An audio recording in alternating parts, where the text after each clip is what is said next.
Hello, everyone. I'm your host, Matthew Littlefield, here for another episode of No Such Thing as a Scot. Today's topic is the island of Forvik. I have with me here four experts in their field: Brianna Lee, head of historical analysis; Hello. Melissa Jensen, oil researcher; Hi. Hannah Lawson, representative of Hill himself; Hello. and Imogene Hawkins, researching the consequences of Hill and the Forvik case. Hi. Okay, so the first topic we're going over is going to be the history.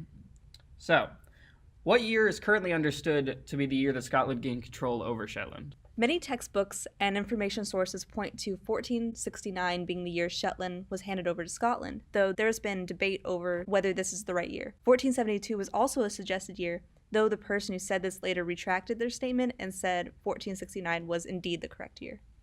How can a country take control of a piece of land legitimately? So the way a land can be taken control of is through either conquest, cession, or terra nullius. The Vikings in the 9th century obtained control of Shetland through conquest. In 1266, Norway sold the Sudreys and the Isle of Man to Scotland for 4,000 marks with an annual 100 mark payment. This was done through the Treaty of Perth and thus cession. This treaty, in Stuart Hill's eyes, confirms that the Orkney and Shetland belonged to Norway. By the 14th century, Scotland was no longer able to pay the annual payment to Norway, so it was determined that the Scottish King James III would marry Princess Margaret of Denmark, because Norway was under Danish rule at the time. As part of the dowry, King Christian of Denmark had to pay 60,000 florians, but currently did not have the money, so he gave the Orkney and Shetland Islands to King James III as a placeholder, thus not changing the ownership of those lands permanently. So, why now has Scotland's ownership of Shetland come into question?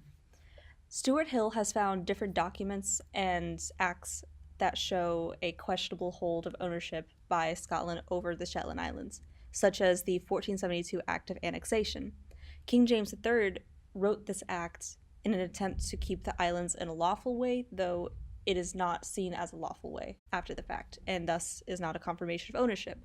There was also a letter found by King James III to King Christian's son, John, in 1486 that shows King James III does not acknowledge the islands as being under Scottish jurisdiction.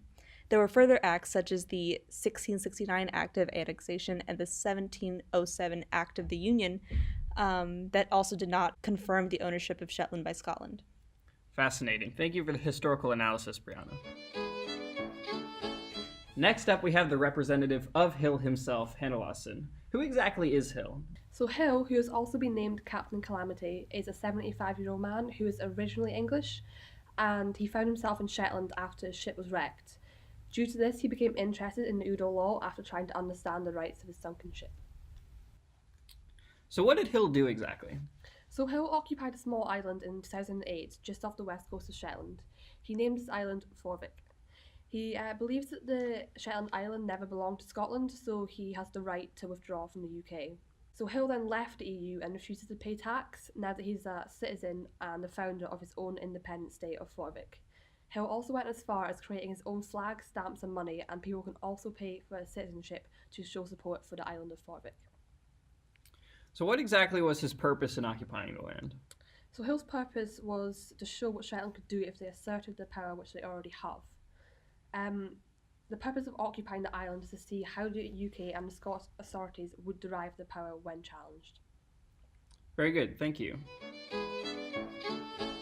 So Hill invited oil companies to bid for exploration rights in the island's territorial waters. What more could you tell us about this, Melissa? So far, no oil companies have approached Hill, and it is highly unlikely that any will do so. Oil companies usually do not take risks such as this when it comes to territorial claims, as Hill has proposed.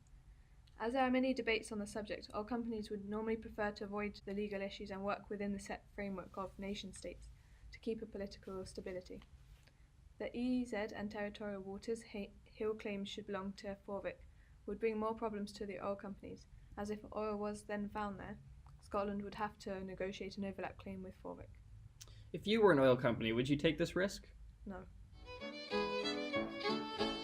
And finally, what consequences did founding Forvik have on Hill? Therefore, what penalty does he have to pay for his actions? Well, in 2011, The Guardian reported that Hill, who was charged with driving without an MOT, insurance or road tax, he was also banned from driving for 6 months. Finally, Hill was also ordered to do unpaid work for the British state for a reported 100 hours.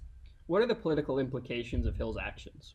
Well, in terms of the EU, Hill decided to quit both the UK and the EU when he declared the state of Forvik independent, as he said that he recognises neither the British government nor the European Union as its superior. Thanks for joining me here on No Such Thing as a Scot, the Forvik edition. It's been a pleasure to have you all. Thank you for having us.